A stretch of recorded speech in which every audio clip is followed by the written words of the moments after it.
Арыс қаласына кіреберісте жаңа қақпа салынады. Заманауи нысанды еліміздің кәсіподақтар федерациясы тұрғызып береді.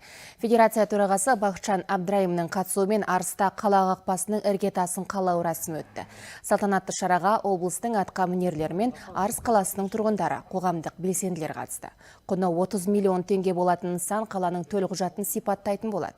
Айта кетейік, қала 17 секторға бөлінген. Оны қалпына келтіру жұмыстарына еліміздің барлық аймағы атсалысуда. Бұл игі шарадан кәсіподақтар федерациясы да тыс қалмай, сәулеттік құрылысы ерекше нысанның бой көтеруіне өзіндік үлес қосқан. Одан кейін Арыс қаласының әкімдігінде федерация төрағасының қатысуымен қала тұрғындары мен ардагерлеріне кәсіподақ атынан шипажайларға тегін емделуге жолдама берілді. Сондай-ақ қала тұрғындары үшін қасиетті Құрбан айт мейрамының құрметіне дастархан жайылды. Қазанның 10-ына таман кәсіподақ күні бар.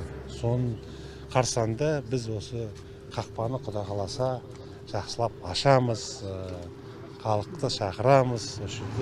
Тағы да мынау Арыстың шынайы символына, жаңа символына айналады деп мен толық сенемін.